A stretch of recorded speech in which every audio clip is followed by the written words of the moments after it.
Good morning. Now, day 30. How are you? I'm good, yes, One sir. of the few people that mentions my surname correctly because of where you come from. You are my brother.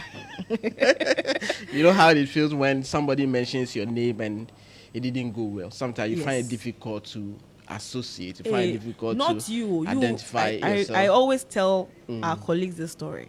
Remember back then at Starr when we were at Yes, yes, Meridian House? Enima Junction. Yes. Yes, and you started doing in studio fresh. Okay. And I introduced you as Mutala Muhammad. Mohammed. And then you said, first of all, my name is Omutala Mohammed. My name is Mutala. And I said, oh, my brother, are we not in the same company? Why do you have to embarrass me in front of I the whole wide remember world? clearly that story. So at that time, we're still growing in the industry. You You notice could have that, just given me an so eye. and then that would be corrected. So I was like, if my father is listening to me right now, he will be asking the last time since when I disowned him as a father. So that one, you will be rest assured that when any of your relative or associations is listening to you and your Yeah. name is not, hey, it hurts. It hurts. Ayoko. It Well hurts. done. Of course, it happens in the industry in which we are. So It quickly you does. have to rectify that, and then you are good to go. So ever since I learned so much from that experience, sometimes it's not too good when you have to. There are so many things We do need to it. cover for each other. Absolutely. There are ways we do. There are ways we go You about have it. to be there for. So that is it. Now that I'm back. You're In back. fact, yeah. How was the vacation? How is the cocoa farm? How is everything? Yeah, so for a very long time, I had time to visit the family. The family is far away in the western region. So I was born and bred in the western region, actually. So I went there to visit the family. And of course, the issue of Galamsey nowadays You is saw not. it firsthand. Yes. The issue of Galamsey is threatening lives in my community, in my village. In fact, farmlands, the route to the farms have all been submerged in these whole Galamsey activities. When even the time that you take from home to the farm, by the time you get to the farm nowadays, you're already tired. So you can imagine the amount of work that you can even do before you even get back home. From the farm to to the house, you rather face more obstacles on the way because Galamsey menace, activities of Galamsey. I remember at one point in time we have to insist, myself and my father, we have to insist that those guys move from the side because we aren't going. Because once they clear that particular land, there's nowhere we could pass to the Wow. farm. And it was so deadly. You could see a river body that those days used to be flowing. That is a source of water we depend on for virtually every activity that we do in the farm. Now you are going, it's so stagnant. It is like a mud. You can't even, there's nothing you can do with it. You are going to the farm, you are carrying water from home. Hey. Not even, but you are carrying pure water, sachet water from home to the farm before you can find any meaningful source of water. So troubling. And in fact, it's something that something has to be done on this Galamsey thing, because at one point in time when you are even trekking, the chances that you can even get drowned, some of them. Imagine you not knowing the areas. Yeah. So you are going, you need to have a stick, long stick. Puma. To be checking. Yes, to be checking which the depths areas of the paddles. which areas are so strong enough that you can even pass. Other than that, you go and then nobody will find where you are because you can easily get yourself in trouble and all that. So I had some time to visit the family. Okay. I got back. The bar conference is also there. The issue of at the same time when the bar conference is happening, the judicial service also have a Deba alongside. I was at the judicial service Deba. Okay. Also in Kumasi, some few movements up and down and all that. And I also had opportunity to grace a friend's wedding in far away in Takrady. So this few period that I've been away, I Massa, was Takrady. you have enjoyed. Some few movements. You have enjoyed. Some few movements. Well done. Okay. Now. Yes. Action. So yesterday when I indicated that I was resuming work today, somebody just threw a shade at me. He said, "Yo, leave don't be leave pension. no be pension. It's I just be leave." if you can I say never thought, go reach. and just when the leave is sweeting me, time over. But you got to work. So I'm Yeah. back. So now that you are back, I mean the courts are. I said Abby. Well, the courts are on legal vacation. Yeah, but there's So still vacation courts. yeah. Don't So forget about that. but there's So some form of activity, right? absolutely, What's some form of happening? activity. So just to whip up to bring whole this thing into perspective, we've been reviewing the Ghana Bar Association's conference. You know, a week today, Kumasi was boiling, and it was a whole week activity which ended on Friday. The Ghana Bar Association had its annual conference. It was staged in Kumasi, and the highlight of that particular conference was to have new executive elected, and we do know already who the people or the lawyers have spoken by way of their vote and all that. But you know, this issue, since the whole of last week, one topical issue that is taking over the airwaves is the issue of Galamsey, the one that I've just been talking to you about. The farmers are going through a whole lot of issues, even those who are supported. So virtually everybody who is in these areas, your life is threatened. The president for the last time, you know, this is last time at the bar conference. He was there. The Otunfo Sechitu the second was there. The Chief Justice Getu Sakitokunu was there. The Attorney General. Virtually everybody who matters in the legal setting was available at that particular bar conference. And on Monday were time for speeches and all that.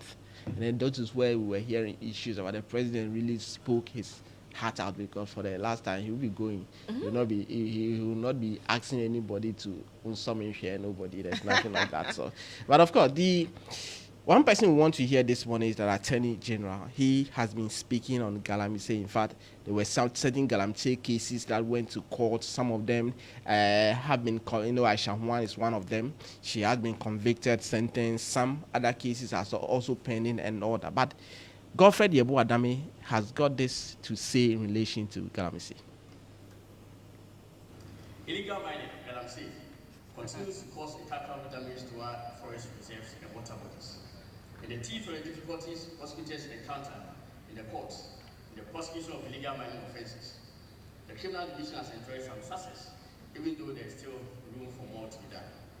From August 2021 to date, at least 76 persons, including 18 foreigners, have been convicted.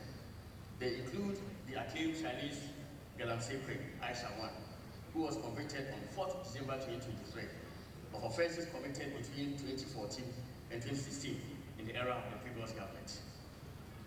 Most of the convicts were sentenced under the new law at 995 to a minimum of 15 years plus a hefty fine for a non-Ghanaian. Currently, over 140 minimum of 15 years plus a hefty fine in the case of a Ghanaian, and a minimum of 20 years plus a fine for a non-Ghanaian.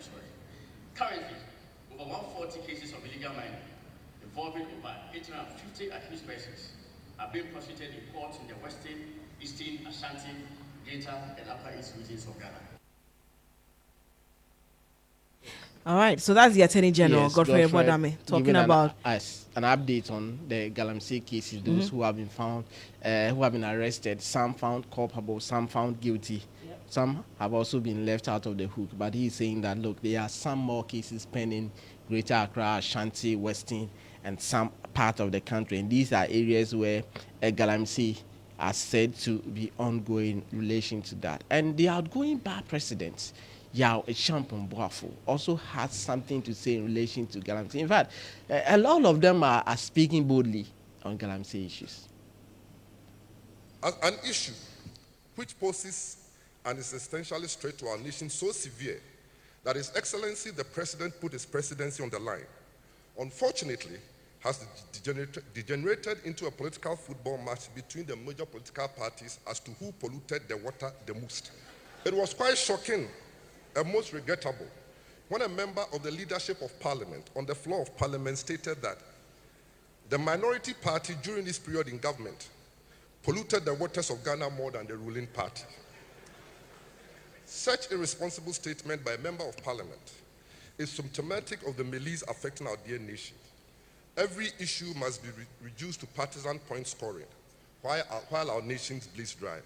It reveals an uncaring political elite only interested in holding lofty positions in government. The state must be honest and deal with the real powers behind this menace. We cannot deal with Galamsey by organizing public fora and making noise on our airwaves. We will be playing the ostrich without future if we pretend as we are now. The government must be honest and bold and fish out this evil access of powerful interests.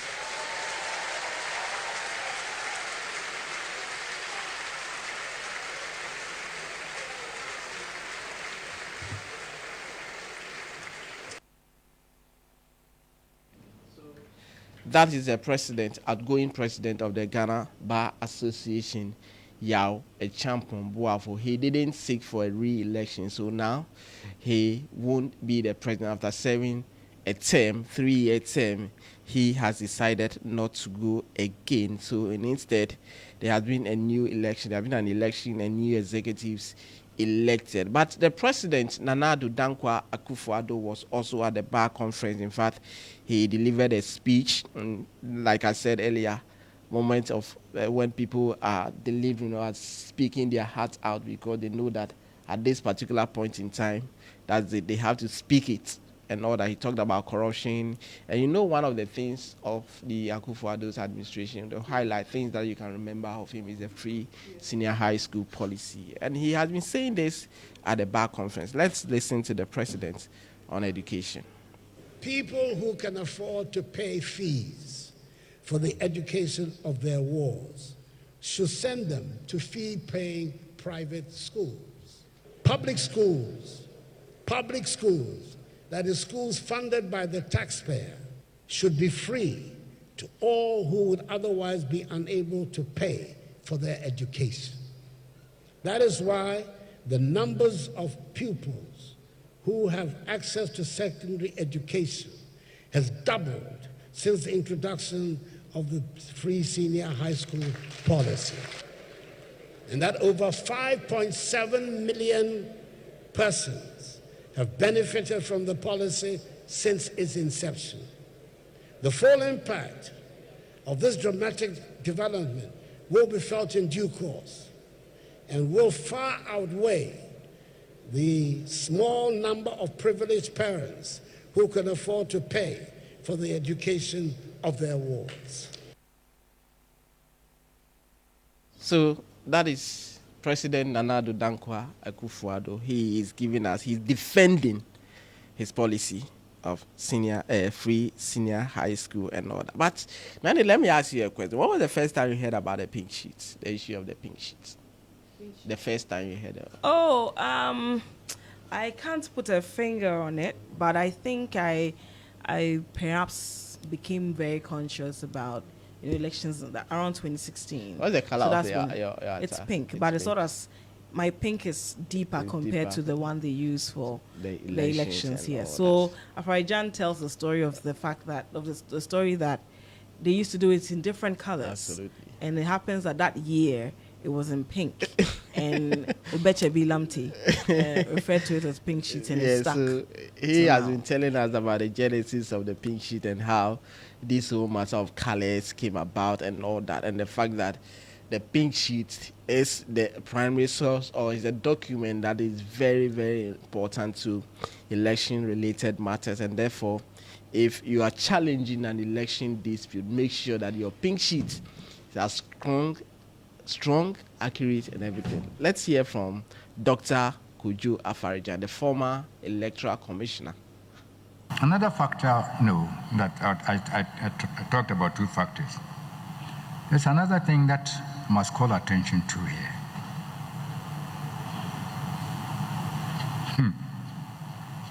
The pink sheets.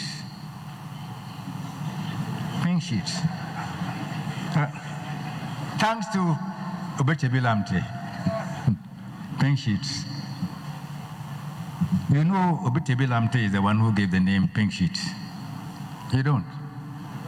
Oh, you see, the practice in the Electoral Commission was to print them in different color for different elections. All right? So this year we printed them in green. Maybe you were able to put some of them in your pocket. for use next time. So next time we print them in red.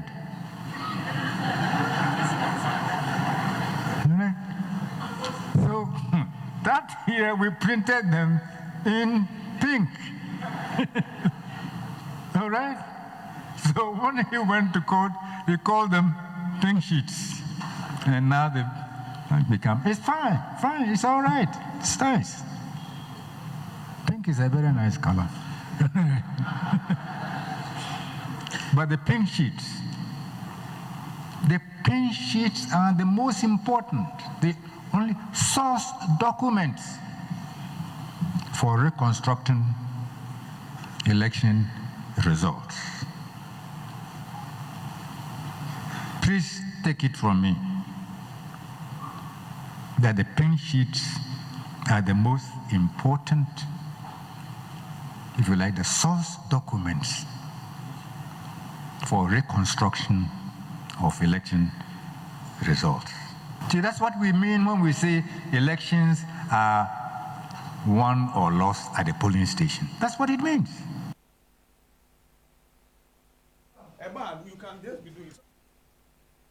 So that is a former electoral commissioner, yes, Dr. Kojo Afarijan. In fact, he was a guest at the bar conference where he took time to school the lawyers, some of the things that you need to look. You know, when it comes to election or electoral related disputes, there are places where you need to commence them when you are going to court, the kind of document that you need, evidence that you need to go to court to be able to succeed. And these are some of the things that Dr. Kojo Afarijan has been taking the lawyers through at that particular function and order. Then the highlight of the GBA conference, which ended on Friday, were the elections. Yes. So the president of the bar spoke to them, told them, I know the bar conference has a way, the lawyers, they have a way of conducting their own elections. One of the things they don't do in public campaign like we do see it and all that. And so, in fact, there were some breaches, and that explains why when we were even trying to get some of the candidates to speak on this show before the election, we couldn't get them because the guidelines were clear and all that. And before the election, the president of the bar, outgoing president, said this one to them before they went to the post. Let's hear from Yao Achampombo Afege. The following officers stood unopposed, so I declare them duly elected. We have the National Secretary in the person of Kweku Jehu Bafo, the National Assistant Secretary.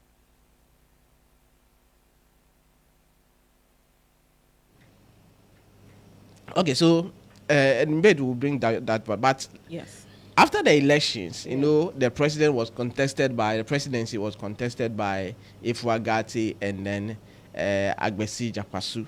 And at the end of it, the vice president, Madam Victoria Bath, and then one other candidate also went to the contest and all that. And at the end of the voting, let's hear from the electoral commissioner of the GB how the results went. The following officers stood unopposed, so I declare them duly elected. We have the National Secretary in the person of Kweku Jehu Bafo, the National Assistant Secretary Aurelius Ewuku, then the National Public Relations Officer is Xavier Kweku Kuje, and the Assistant PRO in the person of Ms. Laurentia Adika. We start with the National Vice President.